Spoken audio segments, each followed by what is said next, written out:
अस्सलाम वालेकुम, मैं हूँ बुशरा और आप देख रहे हैं बुशराज कोचिंग। तो अगर किसी चैनल को सब्सक्राइब नहीं किया तो जल्दी इस चैनल को सब्सक्राइब कर दें, क्योंकि यहाँ पर हम लोग मैथ का बहुत अच्छा कंटेंट पढ़ते हैं। तो आज हम लोग टॉपिक पर आ गए हैं जो कि हमारे पास है गॉस एलिमिनेशन मेथड। तो गॉस एलिमिनेशन मेथड ज़्यादातर लोग को पता होगा कि क्या होता है, लेकिन जिनको नहीं पता तो हम लोग उनके लिए थोड़ा सा इंट्रोडक्शन कर देते हैं। तो यहाँ पर हमारे पास थोड़ी सी थ्योरी है। सबसे पहले थोड़ी सी थ्योरी करते हैं और उसके बाद क्या करते हैं, अपने सोल्यूशन की तरफ जाते हैं। तो आज की जो हमारे गॉस एलिमिनेशन मेथड है, ये हमें क्या बोलता है कि ये एक डायरेक्ट मेथड है। और ये जो मेथड है इसको हम लोग क्या करते हैं, in this method the unknowns are the eliminated in such a way that an equation is an unknown are reduced to an equivalent upper triangular system which is then solved by the back substitution। ठीक है ना। तो यहाँ पर explanation method बताया गया है। यहाँ पर हमारे पास जो इक्वेशन है उसको हमारे पास जनरल फॉर्म में दी गई है। ठीक है ना। जैसे कि a11x1 plus a11 a12x2 plus a13x3 is equal to b1। तो इसी तरह हमारी सारी यहाँ पर नीचे बेसिक जो हमारे पास जनरल फॉर्म होती है इक्वेशंस की वो दी है, और फिर उससे बेसिक एक मैट्रिक्स बनाया है। ठीक है ना। यहाँ पर क्या है, हम लोग ये लोग हमें बताते हैं कि फ़र्स्ट स्टेप में हम क्या करेंगे, सेकंड स्टेप में क्या करेंगे। ये सारा मैं अभी आगे जाकर क्या करूँगी, आपको समझाऊँगी अपने जो हमारी आज की एग्जांपल है उसमें। तो यहाँ पर हमें ये रीड आउट करने की ज़रूरत नहीं है, लेकिन मैंने सोचा कि अगर किसी को यहाँ पर क्या करना है, थ्योरी पढ़नी है, तो वो यहाँ पर देख सकते हैं। ठीक है ना। और ये एक डायरेक्ट मेथड है। हम लोग क्या करते हैं, गॉस एलिमिनेशन मेथड हमारे पास डायरेक्ट मेथड में आता है। ठीक है ना। एक हमारे पास होता है इनडायरेक्ट मेथड और दूसरा होता है हमारे पास डायरेक्ट मेथड। इनडायरेक्ट मेथड हम लोग पढ़ चुके हैं, जिनको हम लोग क्या बोलते हैं, आइट्रेशन मेथड। ठीक है ना। तो आइट्रेशन मेथड हम लोग पीछे कर चुके हैं और उसमें हम लोग क्या कर चुके हैं, काफ़ी सारे मेथड्स, जैसे कि हमारे पास था secant method, bisection method, Newton method, Raphson method. ठीक है ना। सारे हम कर चुके हैं। अब जो डायरेक्ट मेथड है, अच्छा, इनडायरेक्ट और डायरेक्ट की यहाँ पर हमारे पास डेफिनेशन मौजूद है। ठीक है ना। तो आप इसको पढ़ सकते हैं। ये हमें क्या बताती है कि जो डायरेक्ट होता है ये हमें जो वैल्यू देता है वो एक एग्जैक्ट वैल्यू देता है। ठीक है ना। और जो इनडायरेक्ट होता है वो हमें अप्रॉक्सीमेट वैल्यू देता है। इसको इनडायरेक्ट को हम लोग अप्रॉक्सीमेट मेथड भी बोलते हैं और इसको हम लोग आइट्रेशन मेथड भी बोलते हैं। तो इन दोनों में फ़र्क क्या है कि जो डायरेक्ट मेथड है हमें कन्वर्जेंस जल्दी दे देता है, एंड जो इनडायरेक्ट मेथड है वो हमें कन्वर्जेंस क्या देता है, काफ़ी स्लोली देता है। तो अगर आप एक क्वेश्चन को इनडायरेक्ट मेथड से करेंगे तो काफ़ी ज़्यादा लेंथी होगा, एंड अगर इसको डायरेक्ट मेथड से करेंगे तो ये हमारे पास क्या होगा, स्टेप्स भी कम होंगे और हमारे पास जो सोल्यूशन है वो एक हमारे पास क्या होगी, एग्जैक्ट सोल्यूशन आएगी। तो इन दोनों में यही फ़र्क है। तो अगर कोई इसकी फ़र्क में कन्फ्यूज़ हो रहा है तो वो क्या होगा, उनको पता चल गया होगा कि हम लोग ये किस तरह से करते हैं। तो यहाँ पर हम लोग चलते हैं अपने एग्जाम्पल की तरफ। चलिए आइए स्टार्ट करते हैं। तो चलिए आ गए हैं हम लोग अपने डायरेक्ट मेथड पर, जिसमें हम लोग गॉसी एलिमिनेशन मेथड पढ़ेंगे। सबसे पहले यहाँ पर हम लोग ने एक एग्जांपल दी हुई है। ठीक है। तो उसमें हमारे पास जो गिवन सिस्टम है वो कुछ इस तरह से है, 2x + y + z is equal to 12, and दूसरा है 8x - 3y + 2z is equal to 20, and 4x + 11y - z is equal to 3। तो चलिए इसको सॉल्व करते हैं बाय गॉसी एलिमिनेशन मेथड को। तो अगर किसी को बेसिक चीज़ नहीं पता तो चलिए सबसे पहले वो बेसिक चीज़ें डिस्कस कर लेते हैं। ठीक है ना। जैसे कि लोग बोलते हैं कि हमारे पास जो आम कैलकुलेटर होता है, जैसे CV82MS, ठीक है ना, इसमें हमारे पास डिवीजन फॉर्म्स नहीं निकलती। तो इसमें हम क्या करेंगे, डिविजन्स फॉर्म निकालेंगे, क्योंकि यहाँ पर हमारे पास SD का बटन नहीं है। ठीक है ना। तो चलिए मैं आपको बताती हूँ कि किस तरह से हम लोग इसमें डिवीजन निकालेंगे।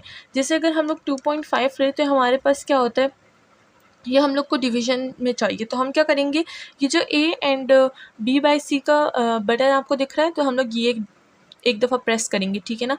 तो हम कह रहे हैं कि ये देखें, ये 2 आ गया, 1 आ गया एंड 2 आ गया। तो इसको मैं सोल्यूशन का तरीका बताती हूँ आपको कि हम लोग इसको किस तरह से सॉल्व करेंगे। चलिए पीछे चलते हैं यहाँ पर। ठीक है ना।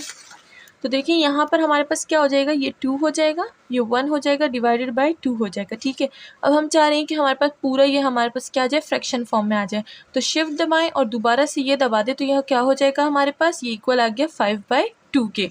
तो अगर हम देखें तो 5 डिवाइडेड बाय 2 ये हो गया हमारे पास 2.5। ठीक है। तो इस तरह से हम क्या करेंगे, जो हमारे पास डेसिमल्स हैं उनको हम लोग फ्रैक्शन में चेंज करेंगे। ठीक है ना। डेसिमल्स टू फ्रैक्शन, ठीक है। तो इस तरह से डेसिमल टू फ्रैक्शन हम लोग चेंज कर सकते हैं। तो जिनके पास ये कैलकुलेटर है वो कभी ये ना बोले कि हम लोग क्या कर सकते हैं, फ्रैक्शन फॉर्म इसमें नहीं निकाल सकते। तो ये तो आज का हमारे पास एक छोटा सा ट्यूटोरियल था कि हम लोग किस तरह से कैलकुलेटर को यूज़ करेंगे, क्योंकि यहाँ पर हमारे पास काफ़ी ज़्यादा कैलकुलेशन आती है जिनमें हम लोग कैलकुलेटर यूज़ करते हैं फिर, ठीक है ना। तो ये हो गई हमारे पास बेसिक इन्फॉर्मेशन। अब हम लोग यहाँ पर अगर एलिमिनेशन मेथड की थोड़ी बेसिक इन्फॉर्मेशन देख लें तो वो भी मैं आपको देना चाहूँगी। तो क्या होगा कि अगर किसी को याद नहीं होंगे तो उनको याद आ जाएंगे और जिनको याद होंगे उनको रिवाइज़ हो जाएंगी, ठीक है। तो यहाँ पर अगर आप देखें तो यहाँ पर हमारे पास क्या होता है, एक समझे मैट्रिक्स ले लें। हम लोग क्या लिखेंगे, यहाँ पर लिखते हैं ABCDEFGHI, ठीक है। अब हमें एलिमिनेशन मेथड में, गॉस एलिमिनेशन मेथड में क्या लिख करना होता है, ये जो 3 होते हैं इनको ज़ीरो बनाना होता है, ठीक है ना। तो इन तीनों को हम ज़ीरो कैसे बनाएंगे, सबसे पहले मैं आपको ये बता देती हूँ। दूसरा पेन ले लेते हैं। तो यहाँ पर क्या होगा, ये जो ए एलिमेंट है ना, इनकी मदद से हम लोग इसको और इसको दोनों को ज़ीरो बनाएंगे, ठीक है ना। किसकी मदद से, इसकी मदद से इन दोनों को ज़ीरो बनाएंगे। किस तरह, इस पे ऑपरेशन करेंगे तो इसको ज़ीरो ले आएंगे, फिर दोबारा इस पे ऑपरेशन करेंगे और इसको ज़ीरो ले आएंगे, ठीक है। तो ये हमारे पास क्या हो जाएगा, ज़ीरो और ज़ीरो हो जाएगा, ठीक है। अब हमें क्या चाहिए, हमें यहाँ पर ज़ीरो चाहिए। तो हम क्या करेंगे, ये बी को ऐसे ही रहने देंगे एंड ये जो ई है ना, ये ई, इस पे हम लोग क्या करेंगे, ऑपरेशन करेंगे ताकि हमारे पास ये जो h है ये ज़ीरो बन जाए। तो e पे ऑपरेशन करेंगे और h हमारे पास ज़ीरो आ जाएगा, ठीक है ना। हम लोग कुछ इस तरह से गॉस एलिमिनेशन मेथड करते हैं और ये वाला तो हमारे पास बिल्कुल वैसे का वैसे ही रह जाएगा। तो क्या करेंगे, सबसे पहले हमारे पास क्या होगा, जो हमारा रूल है, सबसे पहले रूल ये होगा कि हम लोग इस पर अपना जो ऑपरेशन है, ऑपरेशन सबसे पहले हम लोग इस पर करेंगे, ठीक है ना। कौन से पे, ए पे ऑपरेशन करेंगे और इसी पर ऑपरेशन करते रहेंगे जब तक हमारे पास ये और ये ज़ीरो ना आ जाए, ठीक है ना। सबसे पहले हम क्या करते हैं, ये जो डी है, डी को ज़ीरो लाते हैं। तो ए पे ऑपरेशन करते रहो जब तक आपके पास डी ना आ जाए। एंड अगर डी पे ज़ीरो आ गया तो ठीक है, फिर क्या करो, ए पे ऑपरेशन करते रहो जब तक हमारे पास जी ज़ीरो ना हो जाए। जब ज़ीरो आ गया तो ठीक है, हो गया। एंड फिर बी को रहने देंगे, ठीक है। एंड ये जो ई है फिर इसको डिस्टर्ब करना शुरू कर देंगे, इस पर ऑपरेशन करेंगे हम लोग, ठीक है ना। ऑपरेशन करेंगे जब तक हमारे पास ये h ज़ीरो ना बन जाए। जब h ज़ीरो बन जाएगा तो ठीक है, दैट्स इट, हमारे जो ऑपरेशन है वो ख़त्म हो गए। हम क्या करेंगे, आंसर निकाल देंगे। तो इस तरह से जो बेसिक इन्फॉर्मेशन थी मैंने आपको दी थी। ज़्यादातर लोग को नहीं पता होता कि हम क्या करेंगे, किस तरह से रॉ ऑपरेशन स्टार्ट करेंगे। तो ये बेसिक इन्फॉर्मेशन उनके लिए थी। अब अगर हम लोग बात करें कि हम लोग किस तरह से जो रॉ ऑपरेशन है ये करते हैं, तो देखें ये ABCDEFGHI, ठीक है ना। ये है हमारे पास। सबसे पहले हम क्या करेंगे, यहाँ पर हमें एक छोटा सा नंबर चाहिए होता है, ठीक है ना। तो अगर इन दोनों में से कोई नंबर छोटा है तो हम उसको रॉ को चेंज कर देंगे, ठीक है। रॉ को चेंज करना आता है, ये आपकी बहुत ही पुरानी इन्फॉर्मेशन से कि रॉ को कॉलम और कॉलम को रॉ में किस तरह चेंज करते हैं, ठीक है ना। तो हम क्या करेंगे, रॉ टू रॉ जब हम लोग ऑपरेशन करते हैं, तो अगर मैं कह रही हूँ कि हम लोग ये जो R1 है इसको R2 कर देंगे, तो हम क्या करेंगे, R1 लिखेंगे, इंटरचेंज के लिए ये होता है, इसको इंटरचेंज बोलते हैं, ठीक है ना। और R2 की जगह R1 को रख देंगे और R1 की जगह R2 को रख देंगे। तो ये जो सैम्पल होता है ये हम लोग इंटरचेंज के लिए यूज़ करते हैं जब हम लोग रॉ को क्या करते हैं, इंटरचेंज करते हैं। तरफ ये तो काफ़ी बेसिक इन्फॉर्मेशन थी, सोचा कि मैं दोबारा से आपको रिवाइज करवा लूँ ताकि जो हमारे रॉ ऑपरेशन हैं वो जल्दी जल्दी सॉल्व हो सके। तो चलिए स्टार्ट करते हैं अपनी सोल्यूशन। सबसे पहले हम क्या करेंगे, इसको मैट्रिक्स फॉर्म में लिख देंगे। तो सोल्यूशन स्टार्ट करते हैं अपनी, ठीक है। तो सबसे पहले इसको क्या कर देंगे, आर्ग्यूमेंट मैट्रिक्स में लिख देंगे। तो यहाँ पर लिखते हैं 10 द आर्ग्यूमेंट मैट्रिक्स इज, हमारे पास ये क्या हो जाएगा, इसको मैट्रिक्स फॉर्म में लिखेंगे तो 2 1 4, ठीक है। 2 1 4 और ये क्या हो जाएगा, 12 हो जाएगा। ये हो जाएगा 8 -3 2 एंड ये हो जाएगा 20 एंड ये हो जाएगा 4 11 -1 एंड ये हो जाएगा 33, ठीक है। तो ये हमारे पास हमारा मैट्रिक्स आ गया है। अब हम लोग इस पर रॉ ऑपरेशन स्टार्ट करते हैं। जैसे कि मैंने आपको बताया, सबसे पहले हम क्या करेंगे, इसको हमें ज़ीरो बनाना है और इसको ज़ीरो बनाना है with the help of this one, ठीक है। हाँ ये होगा। अब फिर क्या करेंगे, इसकी मदद से इसको ज़ीरो बनाएंगे, ठीक है। तो ये हमारे पास क्या हो जाएगा, गॉस एलिमिनेशन मेथड हो जाएगा। चलिए स्टार्ट करते हैं। हमें पता है कि जब हम लोग मैट्रिक्स लिखते हैं तो उसके लिए हम लोग ए एंड बी यहाँ पर मैट्रिक्स फॉर्म में लिख देते हैं, ठीक है। और फिर जब मैट्रिक्स से रॉ ऑपरेशन स्टार्ट करते हैं तो यहाँ पर हम लोग रॉ का साइन लगा देते हैं कि यहाँ पर रॉ ऑपरेशन हो रहा है, ठीक है।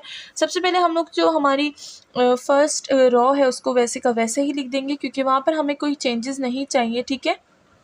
ये हमने बिल्कुल वैसे का वैसा लिख दिया है।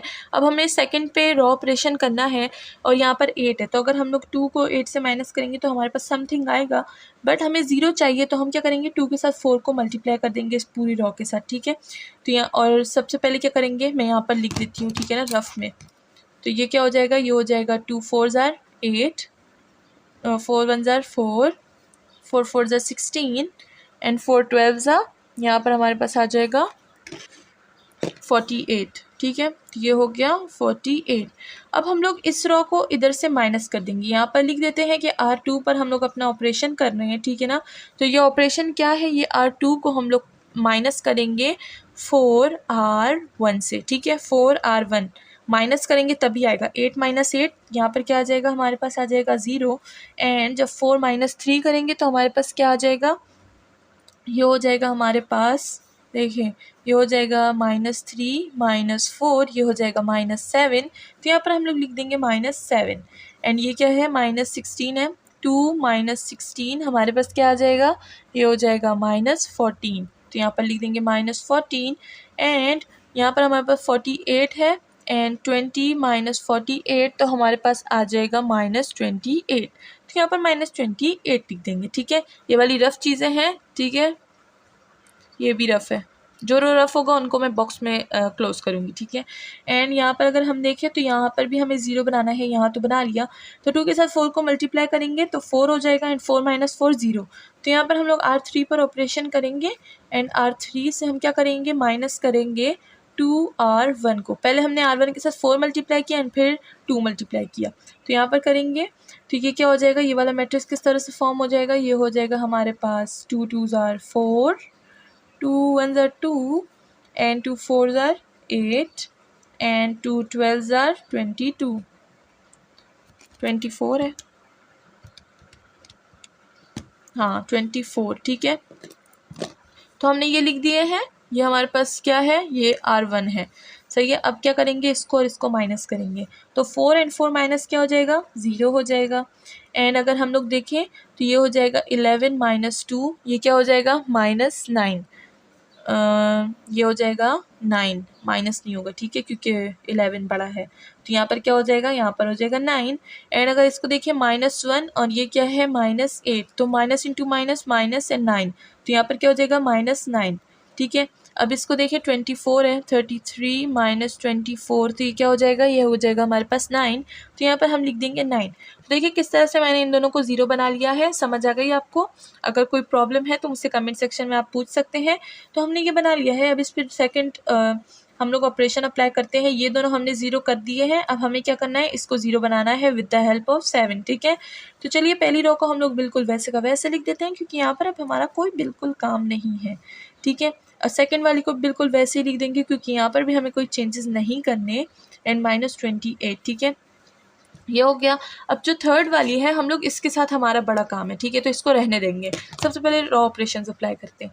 अगर इधर देखिए ये 7 है, 7 की टेबल में आता है, ये भी 7 की टेबल में आता है, ये भी 7 की टेबल में आता है और तीनों के पास ही माइनस है। तो जब हमारे पास ज़्यादा माइनस हो जाते हैं तो हम क्या करते हैं, हमारी सोल्यूशन थोड़ी इधर उधर हो जाती है, तो हम लोग माइनस को ख़त्म करने की कोशिश करते हैं। तो यहाँ पर हम क्या कर देंगे, ये जो R2 है इस पर ऑपरेशन अप्लाई करेंगे, R2 को माइनस कर देंगे बाय डिवाइड कर देंगे -7 से। तो ये वाली जो रॉ है ये हमारे पास किस तरह से फॉर्म हो जाएगी, यहाँ पर करते हैं -7, ये 14 है, ठीक है, -7 एंड -7, ठीक है। अब इसको फिर मैं नीचे लिखूंगी। एंड अगर इधर देखें तो 9 है, -9 है, 9 है, तो हम लोग R3 के साथ क्या ऑपरेशन अप्लाई कर सकते हैं कि R3 को माइनस डिवाइड कर देंगे 9 पे, ठीक है। अब -9 आप बोलेंगे क्यों नहीं किया, क्योंकि यहाँ पर 2 पॉजिटिव हैं तो हम क्या करेंगे, +9 लगाएंगे। तो ये हो जाएगा 0, ये भी हो जाएगा माइनस डिवाइडेड बाय, ये हो जाएगा 9, 9 divided by 9 -9 divide by 9 and 9 divide 9, ये हो गया। अब चलें इसको हम लोग सिंप्लीफाई फॉर्म में लिख देंगे। ये 2 होगा, 1 होगा, 4 होगा एंड 12 हो जाएगा एंड ये हो जाएगा 0 एंड ये हो जाएगा 1 एंड ये हो जाएगा 2 एंड ये हो जाएगा 4, ठीक है। ये हो जाएगा 0, ये हो जाएगा 1, ये हो जाएगा -1 एंड ये हो जाएगा 1। तो इस तरह से हमने क्या कर दिया, अपना जो मैट्रिक्स फॉर्म है वो इसको बिल्कुल सही तरीके से लिख दिया है। अब हमारे पास क्या बचा है, ये इसको हमें 0 लाना है with the help of this. तो अगर हम इसको इससे माइनस कर देंगे तो 0 आ जाएगा बिल्कुल। तो हम क्या करेंगे, R3 पे ऑपरेशन अप्लाई करेंगे, R3 को माइनस कर देंगे R1 से, ठीक है, R2 से, सॉरी ये R2 है ना। तो यहाँ पर हमारे पास क्या आ जाएगा, यहाँ पर आ जाएगा 2 1 4 12, ये तो बिल्कुल वैसे का वैसे आ जाएगा। सेकंड रो भी बिल्कुल वैसी की वैसी आ जाएगी। एंड जो थर्ड है उसमें चेंज आ जाएगा, 1 -1 0 हो जाएगा। एंड हमारे पास -1 है, -3 -2 है, तो ये क्या हो जाएगा, -3 हो जाएगा। तो यहाँ पर -3 लिख देंगे। एंड यहाँ पर आ जाएगा 1, ये क्या हो जाएगा 1 -4, तो ये हमारे पास क्या हो जाएगा, ये हमारे पास -3 हो जाएगा। तो यहाँ पर भी हम -3 लिख देंगे। और ये क्या हो जाएगा, हमारे सारे जो ऑपरेशन है, जिससे मैंने आपको बताया था कि गॉस एलिमिनेशन मेथड में हम इनको 0 लाते हैं, तो ये हो गया है 0। अब हम लोग इसको इक्वेशन फॉर्म में लिख देते हैं। तो यहाँ पर मैं लिख देती हूँ इक्वेशन फॉर्म में, इसको ये हो जाएगा 2x + 1y, ठीक है, प्लस ये हो जाएगा 4z and is equal to 12। इसको लिख देंगे 0, ये 0 है, साथ में x है, plus 1y + 2z is equal to 4 and ये हो जाएगा 0x + 0y and -3z is equal to -3। तो यहाँ पर हम लोग z की वैल्यू निकालेंगे, उसको फिर सेकंड, ये देखेंगे हमारे पास इक्वेशन 1 है, ये इक्वेशन 2 है, ये इक्वेशन 3 है, ठीक है। तो हम क्या करेंगे, इनकी x y z की वैल्यूज़ निकालेंगे। तो हम क्या कर सकते हैं, ईजी, हमारे पास इक्वेशन 3 है, तो इक्वेशन 3 से हम z की वैल्यू निकालते हैं। By equation 3 -3z is equal to -3, तो ये क्या हो जाएगा, z is equal to -3 divide -3 and इधर से आ जाएगी z की वैल्यू 1। तो ये हो गया है। अब हम क्या करेंगे, इस z को इक्वेशन 2 में पुट करेंगे, put z equal to 1 in equation 2। तो इससे क्या होगा, हमारे पास दूसरी वैल्यू निकल आएगी। ये है y + 2z is equal to 4। तो यहाँ पर y + z की वैल्यू क्या है, 1 है, 2 1 ज़ा 1 एंड इज 2 1 ज़ा 2 एंड यहाँ पर 4 आ जाएगा। y 4 - 2, ये क्या होगा, हमारे पास 2 होगा। तो y की वैल्यू हमारे पास क्या निकल आई, 2 निकल आई, ठीक है। एंड हम लोग क्या करेंगे, z और y को हम क्या करेंगे, इक्वेशन 1 में पुट कर देंगे। तो चलिए यहीं पर बस इसको पुट करते हैं। तो ये क्या हो जाएगा, ये हो जाएगा 2x + y की वैल्यू क्या है, y की वैल्यू 2 है, प्लस z की वैल्यू 1 है, तो ये 4 हो जाएगा इज इक्वल टू 12 एंड यहाँ पर हमारे पास आ जाएगा 2 और 4 6 हो जाएगा एंड 2x एंड ये हो जाएगा x और ये 12 6 माइनस हो जाएगा इधर से, तो 6 - 12 हमारे पास 6 आ जाएगा एंड डिवाइड हो जाएगा 2 से। तो ये हमारे पास क्या वैल्यू आ गई, 3। तो यहाँ पर हमारे पास x y z की वैल्यूज़ आ गई हैं। क्या है, x की वैल्यू है 3 एंड y की वैल्यू है 2 एंड z की वैल्यू है 1। तो इस तरह से हमारे पास वैल्यूज़ आ गई हैं। इसी के साथ हमारा जो आज की एग्जाम्पल है वो ख़त्म होती है। होप कि आपको समझ आ गई होगी।